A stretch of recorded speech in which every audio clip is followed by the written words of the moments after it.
तैयारी 3.0 की cut off को लेकर, साथ ही साथ अगर बात की जाए 1 to 5, 6 to 8, 9 to 10, 11 to 12 की कट ऑफ के बारे में, और अगर आपके इतने नंबर है तो आपकी जो सीट है वो पक्की हो गई है। और इस मामले पर हम डिटेल में बात करेंगे, चाहे वो जनरल का अभ्यर्थी हो, ओबीसी का हो, ईडब्ल्यूएस का हो या ईबीसी या एससी एसटी, इन तमाम मामलों पर डिटेल में बात करने वाले हैं। चैनल को सब्सक्राइब करके बेल आइकन को दबा लें, जिससे कि आपको रियल ऑथेंटिक जानकारी ऑनलाइन अड्डा फॉर स्टडी यूट्यूब चैनल के माध्यम से मिलती रहे। तो चलिए सीधे शुरुआत करते हैं मुद्दे की। बीपीएससी टीआरई 3.0 की परीक्षा जब से हुई है तभी से कहीं ना कहीं अभ्यर्थियों के मन में एक ही सवाल देखने के लिए मिल रहा था कि जो हमने 1 to 5 के लिए परीक्षा दी है, 6 to 8 की परीक्षा दी है, 9 और 10th की परीक्षा दी है या 11th और 12th की, इसकी परीक्षा को लेकर उनकी कट ऑफ कितनी बन रही है, कट ऑफ के साथ साथ उनके लिए क्या कहीं ना कहीं सेफ कट ऑफ रहेगा। और ये वीडियो आप सभी के लिए है, चाहे वो 1 to 5 को लेकर हो, 6 to 8 या 9 और 10th या 11th और 12th के बारे में। लेकिन कुछ बेसिक जानकारी आपको पता होनी चाहिए कि कट ऑफ बनाया क्यों गया है और किस आधार पे आपको कट ऑफ बताया जा रहा है। आजकल बहुत सारे ऐसे वीडियोस आपको मिल जाते हैं जहां पे कट ऑफ आपको ऐसे ही बना के बता दिया जाता है, लेकिन उसका बेस नहीं बताया जाता। और जब तक आप किसी चीज का बेस नहीं समझ पाते, यानी कि आधार नहीं समझेंगे, तो आपकी जो बात है वो पूरे तरीके से निराधार हो जाती है ना। तो इस बात को समझ लीजिए। सबसे पहले बात कर लेते हैं, बहुत सारे पॉइंट है, लगभग 7 से 8 पॉइंट मैं आपको समझा रहा हूँ। ये आपकी कट ऑफ के लिए सबसे ज्यादा महत्वपूर्ण है और इसको समझने के बाद ही एक फाइनल कट ऑफ आप समझ सकते हैं, ठीक है। अगर बात की जाए पहले कट ऑफ के बारे में पॉइंट को लेकर, तो आप जानते हैं कि आपकी जो कट ऑफ बनती है वो डिपेंड करती है नंबर ऑफ सीट के ऊपर, नंबर ऑफ कैंडिडेट के ऊपर, नंबर ऑफ, अगर बात की जाए अभ्यर्थी कितने आपके परीक्षा में बैठे हैं और परीक्षा के अंदर क्या कोई धांधली हुई है या पेपर का पैटर्न इजी था। ये कुछ ऐसे पॉइंट हैं जो हर भर्ती के लिए सबसे ज्यादा महत्वपूर्ण होते हैं और इन्हीं के आधार पर आपकी कट ऑफ बनाई जाती है। अब एग्जाम्पल के तौर पर समझिए कि जो आपकी पहली बार वैकेंसी देखने के लिए मिली थी टीआरई 1 और टीआरई 2, वहां पे बड़ी संख्या में अभ्यर्थियों ने आवेदन किया था, सत्य है। उसके बाद में आपने देखा कि टीआरई 1 का कट ऑफ भी काफी ज्यादा गया था, है ना। बीएड के बाहर हो जाने के बाद भी प्राइमरी के अंदर सीटें कम पड़ गई थी डीएलएड वाले अभ्यर्थियों के लिए। सप्लीमेंट्री रिजल्ट भी जारी किए गए, लेकिन आज तक वो मामला पेंडिंग है। अब अगर बात कर ली जाए उस भर्ती को लेकर, तो एक बात तो सच है कि टीआरई 1 में भी घोटाले के आरोप तो लगे थे। ईओयू ने अपनी रिपोर्ट में बताया भी था कि टीआरई 1 और टीआरई 2 के अंदर घोटाला हुआ है। वो बात अलग है कि आयोग ने इस बात को नहीं माना और ये मामला रफा दफा हो गया, है ना। लेकिन टीआरई 3 में जो आपको एक बेनिफिट देखने के लिए मिला वो ये हुआ कि पेपर रद्द हो गया। क्योंकि पेपर रद्द हो जाने का मतलब ये होता है कि टीआरई 3 का पेपर अगर आउट हुआ था, पेपर आउट हो जाने के बाद अगर आपकी कट ऑफ बनती तो 90+ वाला अभ्यर्थी भी सेफ नहीं हो पाता। क्योंकि यहाँ पे हमें नहीं पता ना कि कितने अभ्यर्थियों ने कैसे नकल की है, किस तरीके से पेपर आउट हुआ है, कितने दिन पहले पेपर किस किस के पास पहुंच गया था। अच्छा, समस्या ये रहती है कि अगर मान लीजिए कोई आपके पास ग्रुप के अंदर पेपर आ भी जाए तो आप नहीं पढ़ पाएंगे, लेकिन अगर आपने पैसे दिए, पैसे लेकर के अगर पेपर देने जा रहे हैं तो आपको पता होगा कि ये तो पेपर आने ही वाला है। वो बात अलग है कि आपके साथ धोखा हो जाएगा ना, लेकिन ये कम होता है। ये अपने काम के प्रति बहुत ईमानदार होते हैं जो पेपर लीक वाले होते हैं साले। ये हमेशा आप सभी के लिए कहीं ना कहीं आपके भविष्य के साथ खिलवाड़ करने के लिए तैयार बैठे रहते हैं, है ना।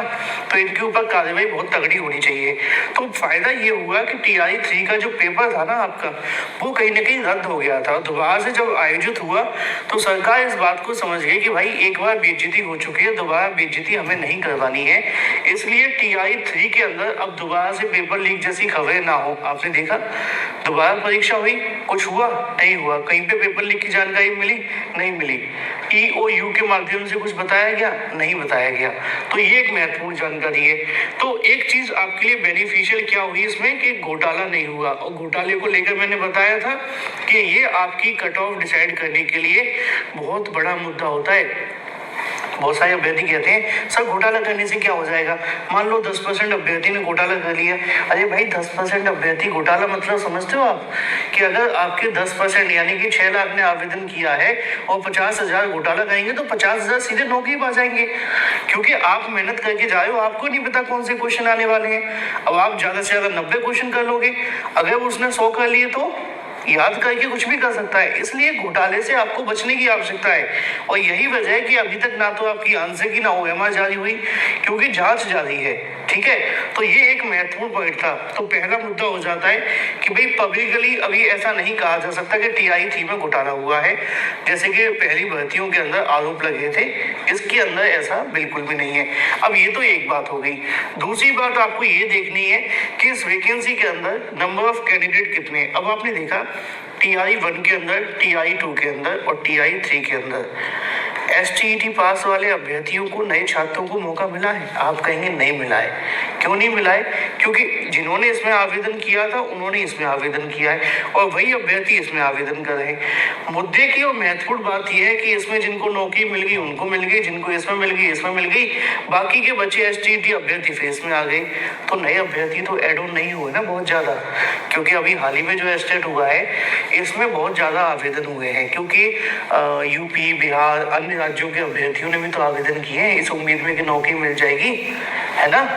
तो यहाँ पे ये एक बेनिफिशियल हुआ कि अपीयरिंग वाले अभ्यर्थियों को मौका नहीं मिला और इसकी वजह से कट ऑफ में काफ़ी ज़्यादा डिफरेंस क्रिएट हुआ, है ना। अब इसको समझने के लिए आप ऐसे समझ लीजिए, जैसे कि अगर बात की जाए आपका TI-1 का परीक्षा हुआ था, वहाँ पे सीटेट अपीयरिंग वालों को मौका दिया गया था। अब जब सीटेट अपीयरिंग को वहाँ पे मौका मिला तो आपने देखा कि भर्ती में कितने ज़्यादा आवेदन हो गए थे, क्योंकि अपीयरिंग का मतलब ये होता है कि उनका रिजल्ट तो आया नहीं है, अब वो आवेदन कर देंगे, बाद में सीटेट में फेल हो जाए, 90 पे आ जाए, 90 से कम आ जाए, वो अलग बात है, लेकिन आवेदन कर देते हैं। तो ये एक महत्वपूर्ण मुद्दा था। ऐसे ही TI-2 में देखने के लिए मिला, लेकिन TI-3 में किसी को भी मौका नहीं दिया, ना एस्टेट अपीयरिंग को ना सीटेट अपीयरिंग को। तो काफी हद तक जो कंपटीशन था वो वैसे ही कम हो गया। हुआ कि नहीं, ये चीज आपको समझनी है। तो पहली चीज घोटाला नहीं हुआ, दूसरी चीज ये है कि कंपटीशन कम हुआ। अब घोटाले को लेकर जो मुझे दिख रहा है मैं वहां से कह सकता हूँ अंदर क्या चल रहा है कोई कुछ नहीं जानता, ठीक है ना। लेकिन हमारे पास ऐसा कोई तथ्य नहीं जिसके आधार पर हम ये कह सकें।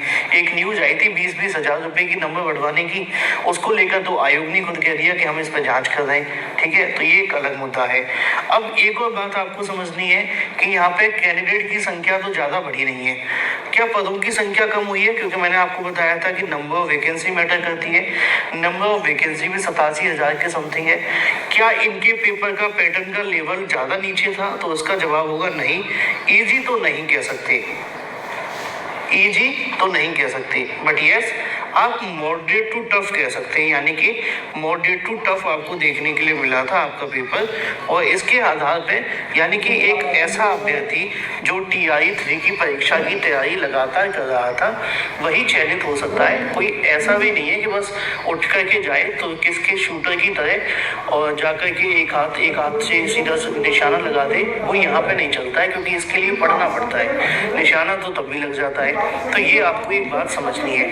तो ये कुछ पॉइंट हो जाते हैं जो आपके लिए बेहद महत्वपूर्ण है कट ऑफ को समझने के लिए। अब सवाल ये देखने के लिए मिल रहा था कि आपकी जो 87,000 पदों पर वैकेंसी निकाली गई है उसमें किस तरीके से आपकी चीजों को फॉलो किया जाएगा। अब 87,000 पदों पर निकाली गई वैकेंसी के लिए आप जानते हैं कि इसके अंदर आप सभी को एक चीज और देखने के लिए मिलने वाली है, और वो आपकी हो जाती है 87,000 में रिजर्वेशन।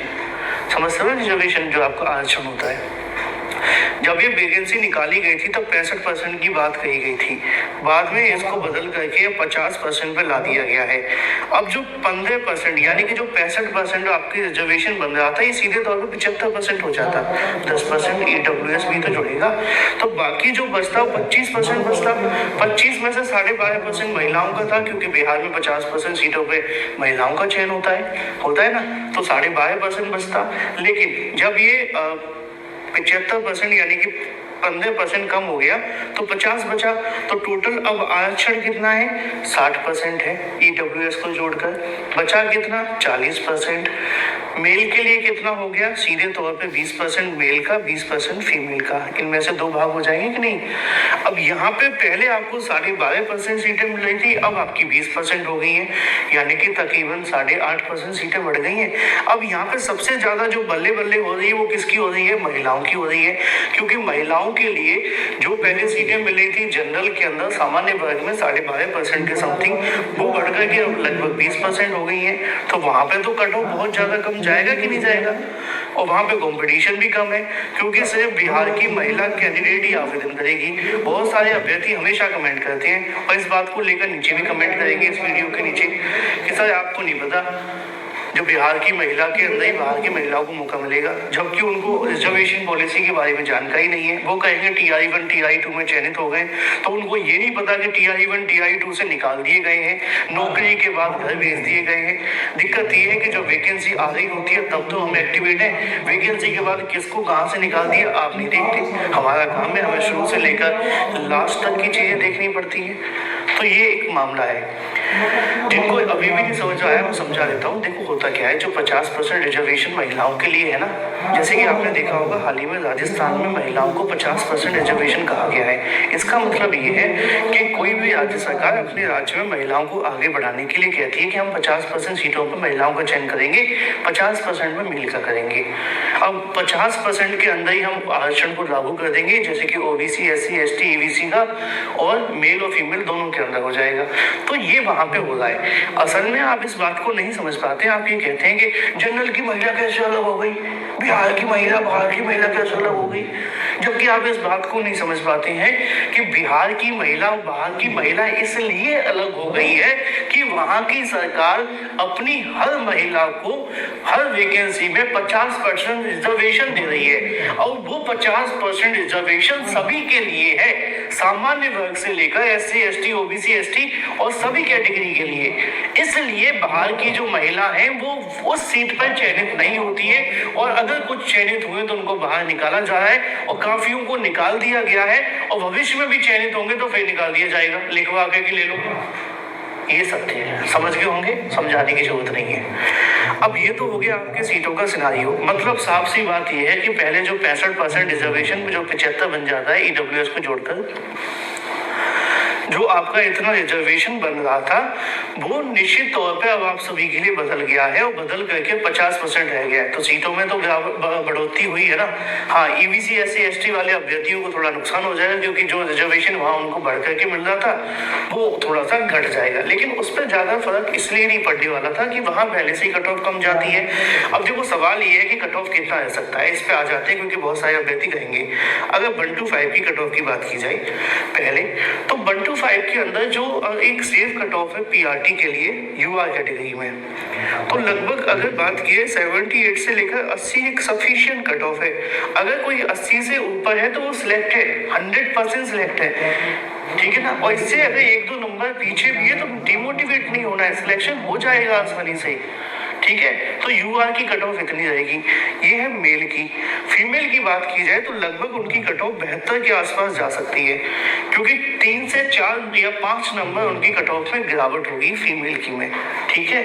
और इसी के साथ में अगर बात कर ली जाए आप सभी के और भी अदर कैटेगरी के बारे में, OBC SC ST, तो इनके लिए लगभग 4-4 नंबर आप कम करते जाइए, आपको कट ऑफ मिल जाएगा। तो ये एक फाइनल कट ऑफ है जो मैक्सिमम होगा 1 to 5 के अंदर UR मेल और फीमेल का।